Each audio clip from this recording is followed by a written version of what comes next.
నమస్కారం, news bulletin కి స్వాగతం. నా పేరు సుమలత. వార్తలు ముందుగా హెడ్లైన్స్.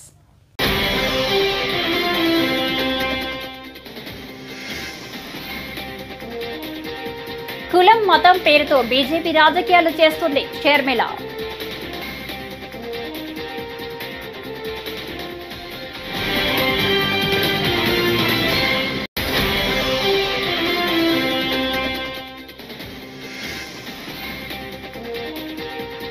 నేను ఉద్దేశపూర్వకంగా అలా మాట్లాడలేదు, నన్ను క్షమించండి దిల్ రాజు.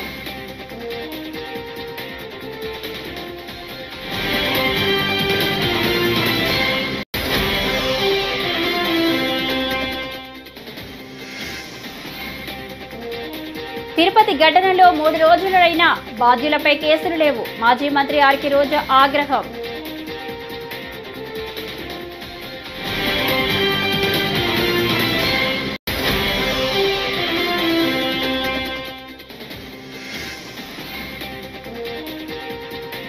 సొంతూళ్లకు నగరవాసులు. హైదరాబాద్ విజయవాడ జాతీయ రహదారిపై భారీ రద్దీ.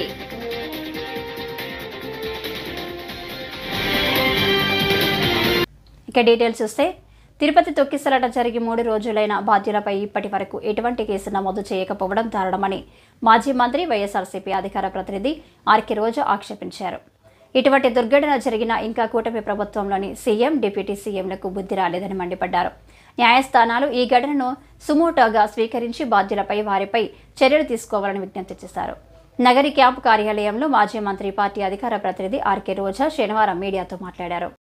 ఇలాంటి ఘోరమైన దుర్ఘటన జరగలేదు. చంద్రబాబు నాయుడు ఏ ముహూర్తాన ముఖ్యమంత్రి అయ్యాడో ఈ టీటీడీ అలాగే వెంకటేశ్వర స్వామి పరువు ప్రతిష్ట దిగజారిపోయేలాగా ప్రతి ఒక్క కార్యక్రమం చేయటం మనం కళ్ళారా చూస్తున్నాం. నిజంగా ఈరోజు ఎంత బాధాకరం అంటే,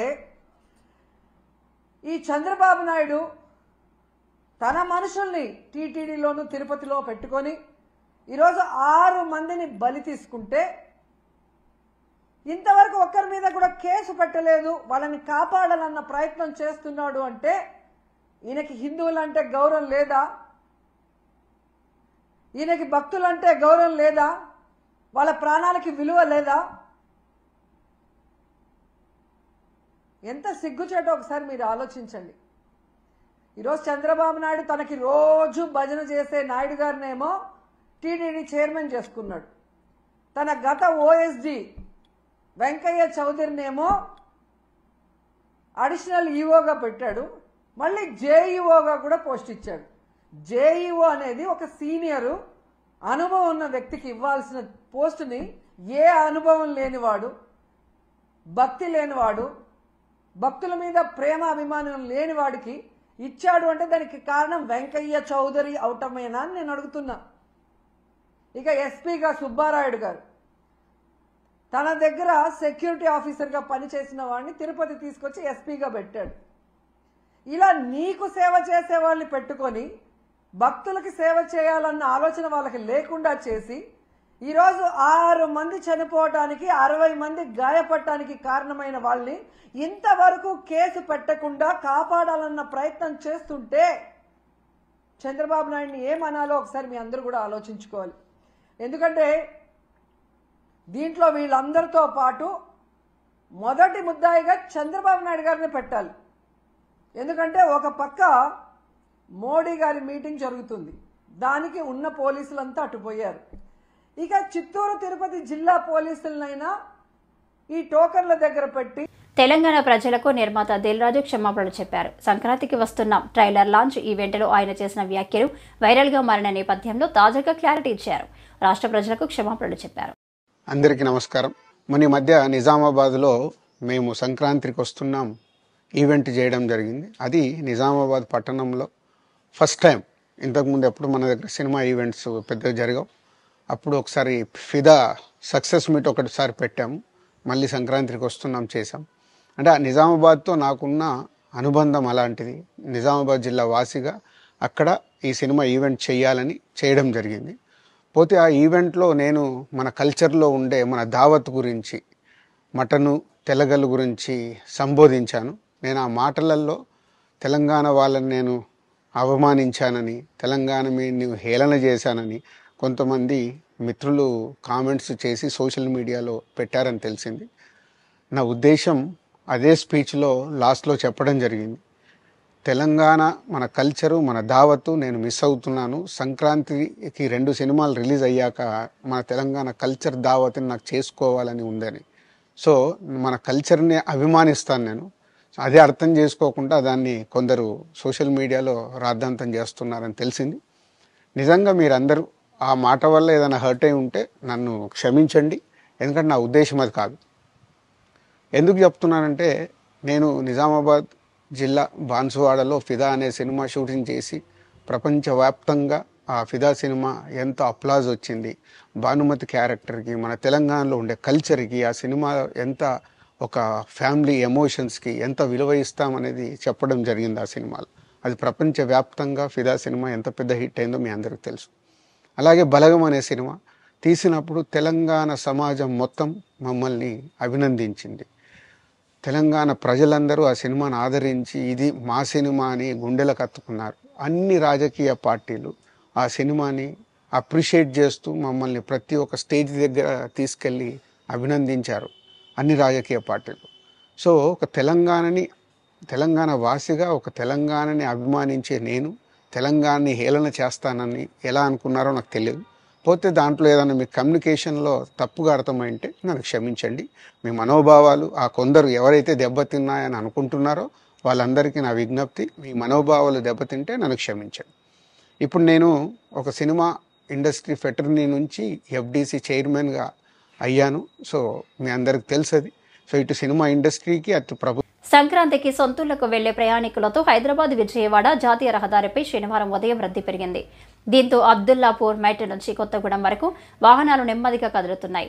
చౌటుప్పల్ పంతంగి టోల్ ప్లాజా వద్ద ట్రాఫిక్ జామ్ ఏర్పడింది. సిబ్బంది 10 టోల్ బూతుల ద్వారా ఏపీ వైపు వెళ్తున్న వారిని పంపిస్తున్నారు. హైదరాబాద్ వైపు వచ్చే వారిని 6 గేట్ల ద్వారా పంపిస్తున్నారు.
కులం మతం పేరుతో బీజేపీ రాజకీయాలు చేస్తుందని AP Congress chief YS Sharmila ఆరోపించారు.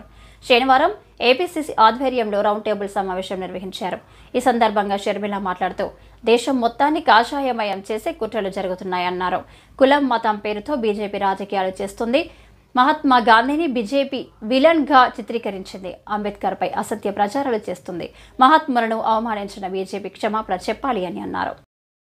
మతం పేరుతో కులం పేరుతో ఎన్ని రాజకీయాలు చేసిందో దానికి బలైపోయిన ఎంతోమంది మైనారిటీలు, గోద్రా అయితేనేమి, మణిపూర్ అయితేనేమి, ఇలాంటి అన్నీ చూడడం జరిగింది. బీజేపీ దేశ సంపదని దోచిపెట్టి అదాని లాంటి వాళ్ళని పోషిస్తుందన్న సంగతి ఇప్పటికే అర్థమైపోయింది. అంతేకాదు ప్రభుత్వ వ్యవస్థలను, ఆఖరికి అది ఈసీ అయినా, ఆర్బీఐ అయినా, స్టాక్ ఎక్స్చేంజ్ అయినా, ఈడీ అయినా, సిబిఐ అయినా, ఇన్కమ్ ట్యాక్స్ అయినా, ఇలా ప్రతి ప్రభుత్వ వ్యవస్థని కూడా తమ గుప్పెట్లో పెట్టుకొని స్వార్థ రాజకీయాల కోసం ఎలా వాడుకుంటున్నారో చూస్తున్నాం. ఇవన్నీ సరిపోలేదన్నట్టు ఇప్పుడు మన దేశాన్ని కాషాయమయం చేయడానికి బీజేపీ పూనుకుంది. అందులో భాగంగా దేశ చరిత్రనే మార్చే ప్రయత్నం చేస్తుంది. ఒకరికి మహాత్మా గాంధీ గారిని కూడా వదిలిపెట్టకుండా ప్రపంచమంతా ఫాదర్ ఆఫ్ ద నేషన్ అని మహాత్మా గాంధీ గారిని అంతగా గౌరవిస్తే బీజేపీ పార్టీ మాత్రం మహాత్మా గాంధీ గారిని ఒక విలన్ గాను, గాంధీ గారిని చంపిన వాళ్ళని దేవుళ్ళగాను పరిగణించి వాళ్ళ గుళ్ళు కడుతున్నారు. అంబేద్కర్ గారిని కూడా వదిలిపెట్టలేదు. అంబేద్కర్ గారు బలహీన వర్గాల వాళ్ళలో వెలుగులు నింపినవాడు. అంబేద్కర్ గారు ఈరోజు మన దేశంలో అన్టచబిలిటీ లేదు అంటే తిరుపతి తొక్కిసలాట ఘటనకు టీటీడీదే పూర్తి బాధ్యత అని, అందుకే వెంటనే బోర్డును రద్దు చేయాలని వైఎస్ఆర్సీపీ రాష్ట్ర అధికార ప్రతినిధి మాజీ ఎంపీ మార్గాని భరత్ డిమాండ్ చేశారు. లేని పక్షంలో ప్రభుత్వమే బోర్డును రద్దు చేయాలని ఆయన తేల్చి చెప్పారు. అలాగే ఈ దుర్ఘటనపై సుప్రీంకోర్టు జడ్జితో విచారణ జరిపించాలని, హైకోర్టు సీజీ కూడా ఈ కేసును సుమోటోగా స్వీకరించి విచారణకు ఆదేశించి తిరుమల పవిత్రతను కాపాడాలని ఆయన విజ్ఞప్తి చేశారు. మనం ప్రధానంగా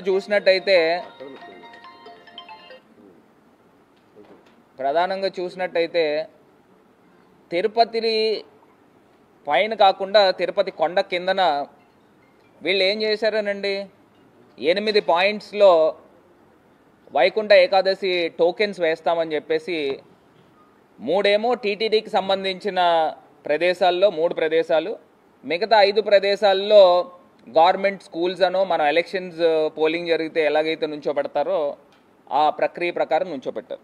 ఇక్కడ ప్రధానంగా పద్మావతి పార్క్లో ప్రజలందరినీ కూడా భక్తులు వివిధ ప్రాంతాల నుంచి వచ్చారు. వాళ్ళందరినీ కూడా తీసుకుని వెళ్ళి పద్మావతి పార్క్, అక్కడేమో బైరాగి పట్టడి అని ఒక ప్లేస్ ఉంది, అందులో టోకెన్స్ ఇష్యూ చేసే కార్యక్రమం. ఈ పద్మావతి పార్క్లో ఉదయం 8 గంటల దగ్గర నుంచి ప్రజలందరినీ కూడా దాని లోపల వేసేసి ఆ పద్మావతి పార్క్ గేట్ తాళాలు వేస్తారంట.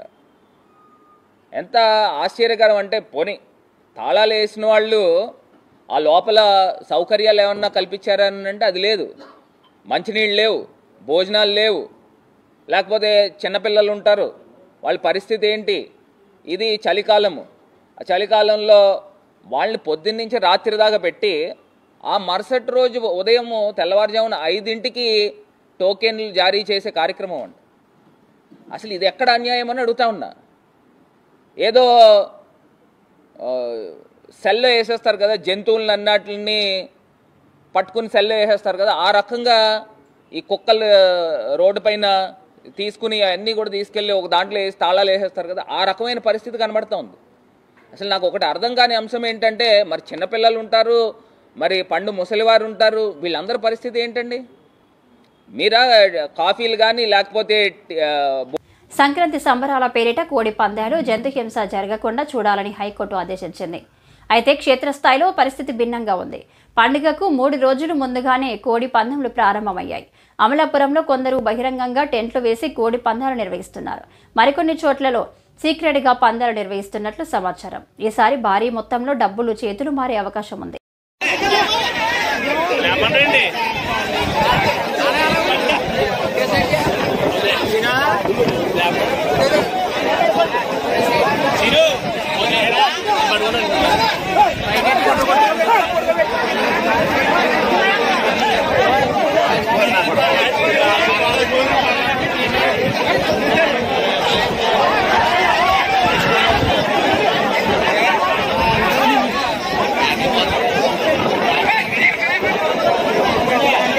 శీతాకాలం కారణంగా జమ్మూ కాశ్మీర్, హిమాచల్ ప్రదేశ్, ఉత్తరాఖండ్ తదితర రాష్ట్రాల్లో మంచు విపరీతంగా కురుస్తుంది.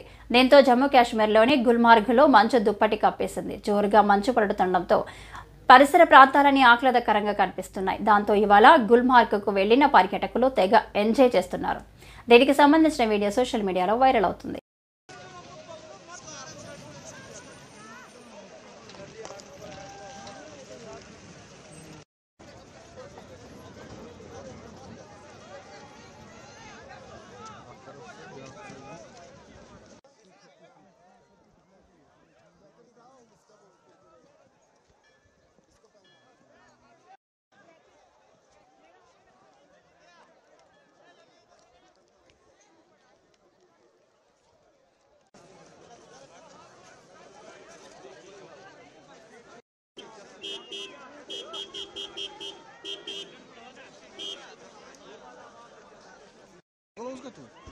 gloves ki guys gloves mega di shoot e karne bhai takars nahi ish khara ya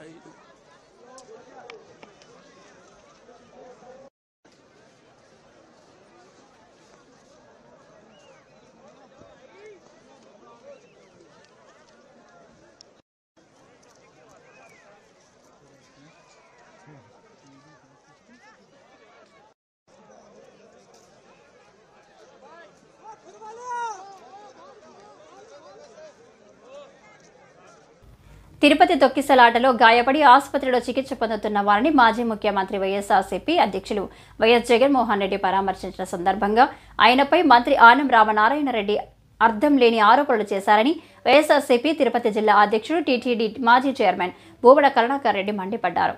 మంత్రి ఆనం విమర్శలకు భూమన ధీటుగా బదిలిచ్చారు. కూటమి నేతలు చేస్తున్న విష ప్రచారాన్ని ఆయన తీవ్రంగా ఖండించారు. దేవాదాయ శాఖ మంత్రి ఆనం రామనారాయణ రెడ్డి గారు నిన్న పత్రికల వారితో మాట్లాడుతూ